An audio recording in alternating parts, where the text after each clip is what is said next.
पाठशाला में पढ़ने गया छोटा सा बालक, लेकिन उसके ज्ञान के सामने बड़े बड़े ऋषि भी नतमस्तक हो जाए, यही थे भक्त प्रहलाद, जिन्होंने अपने राक्षस पिता हिरण्यकश्यपु को भी भगवान की नवदा भक्ति का अद्भुत रहस्य समझा दिया। आइए सुनते हैं श्रीमद् भागवत महापुराण सप्तम स्कंद अध्याय 5 की अमर कथा। श्री गणेशाय नमः। श्रीमद् भागवत महापुराण सप्तम स्कंद अध्याय 5। नारद जी बोले, हे धर्मराज, शुक्राचार्य के पुत्र संडा तथा मर्क हिरण्यकश्यपु के पुत्रों को पढ़ाया करते थे। जब प्रहलाद की आयु 5 वर्ष की हुई तब हिरण्यकश्यपु ने प्रहलाद को उन्हें सौंपते हुए कहा, हमने तुम्हारे पिता से विद्या पढ़ी थी, अब तुम प्रहलाद को हमारा धर्म सिखाओ। इस प्रकार प्रहलाद जब अन्य बालकों के साथ उनके पास पढ़ने लगा तब हिरण्यकश्यपु की आज्ञानुसार संडा तथा मर्क ने प्रहलाद से यह कहा, हे प्रहलाद, तुम अपने पिता हिरण्यकश्यपु के नाम का जप किया करो।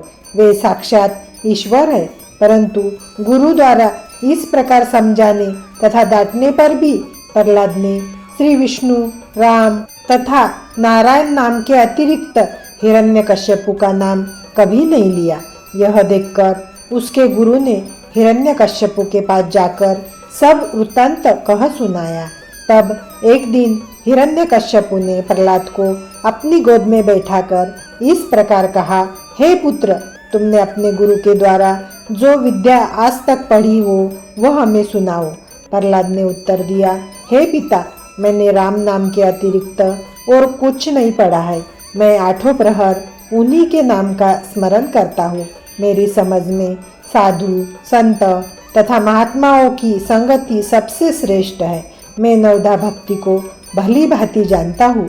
वह नवदा भक्ति इस प्रकार है, श्रवण अर्थात श्री नारायण जी की कथा को सुनना, कीर्तन अर्थात श्री नारायण जी के गुणानुवादों को सुनना, स्मरण अर्थात श्री नारायण जी के नाम को जपना, तपना, पाद सेवक अर्थात श्री नारायण जी के चरण कमलों को पूजन करना, अर्चन अर्थात श्री नारायण जी की मूर्ति को विधि पूर्वक भोग लगाना, वंदन अर्थात श्री नारायण जी को बारंबार नमस्कार करना, दास्य अर्थात श्री नारायण जी की भक्ति में भजन गाना तथा सेवा करना, साख्य अर्थात श्री नारायण जी के प्रति मित्र भाव से प्रीति रखना, आत्मनिवेदन अर्थात अपने तन, मन, धन, सर्वस्व को श्री नारायण जी को अर्पण कर साधु तथा महात्माओं की संगति एवं सेवा करना।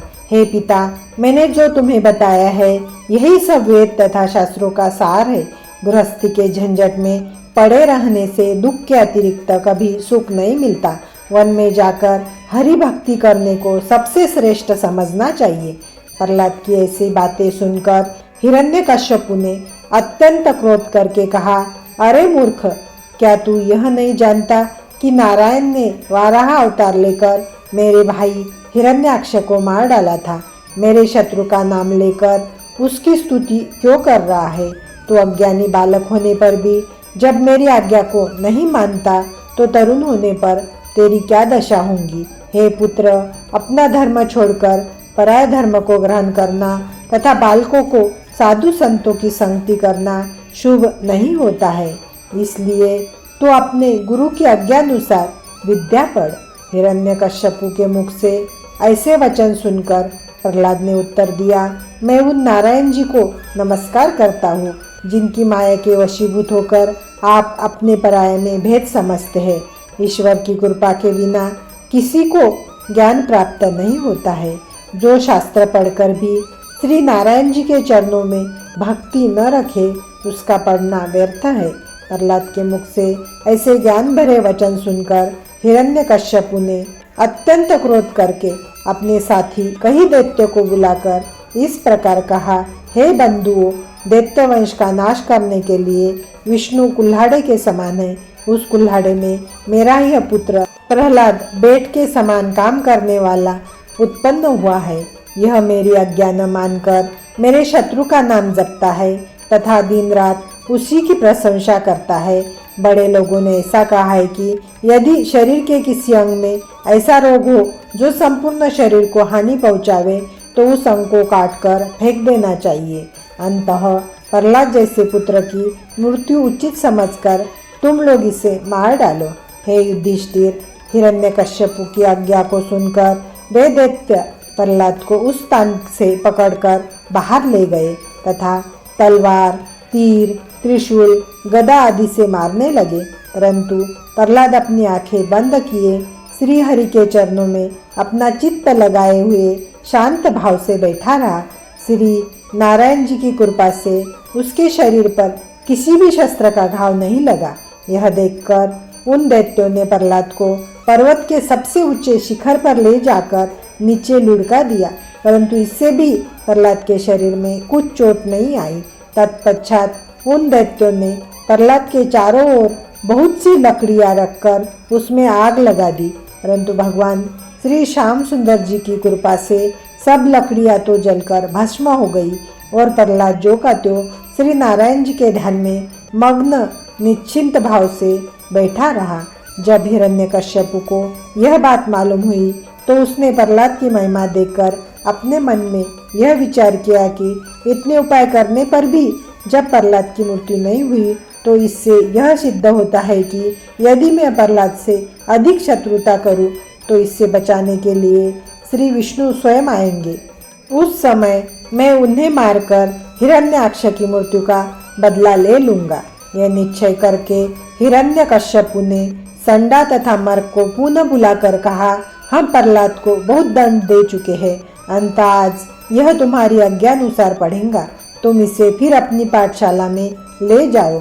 हिरण्यकश्यपु के ऐसे वचन सुनकर प्रहलाद ने अत्यंत प्रसन्न होकर अपने मन में विचार किया कि अब मैं पाठशाला में पहुंचकर अन्य बालकों को भी ज्ञान सिखाऊंगा।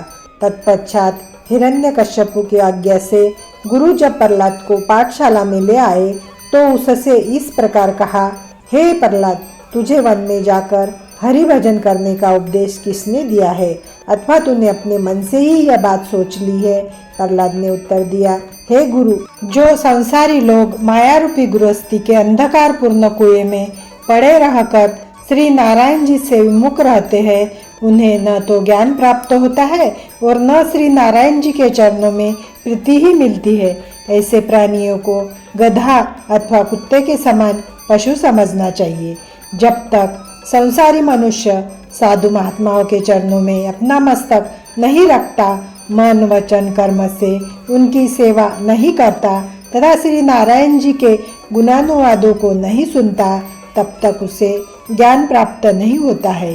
श्री नारायण जी की कृपा के बिना ज्ञान का मिलना अत्यंत कठिन है। मैंने श्री हरि की कृपा से ज्ञान प्राप्त करने के कारण ही ऐसी बात कही थी। इतनी कथा सुनाकर नारद जी ने कहा, हे युधिष्ठिर, संडा तथा मर्क परम ज्ञानी शुक्राचार्य के पुत्र थे। वे स्वयं विद्वान तथा ज्ञानी थे, परंतु दैत्यों की संगति करने एवं उनका अन्न खाने के कारण श्री नारायण जी के महात्म्य को भूल बैठे थे।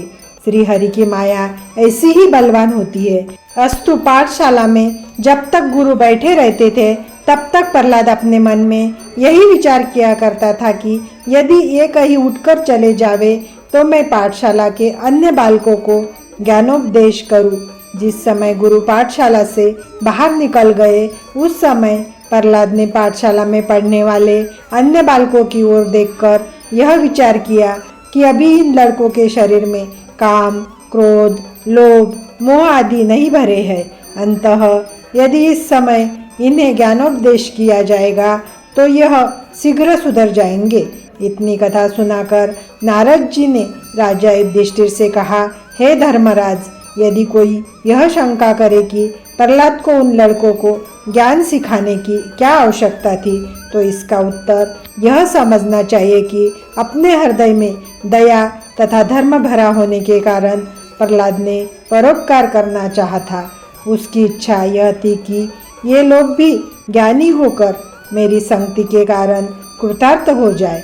अस्तु, ऐसा निश्चय करके जब प्रहलाद ने अन्य बालकों को अपने पास बुलाया तब वे सब प्रहलाद को राजकुमार समझकर उसके समीप चले आए।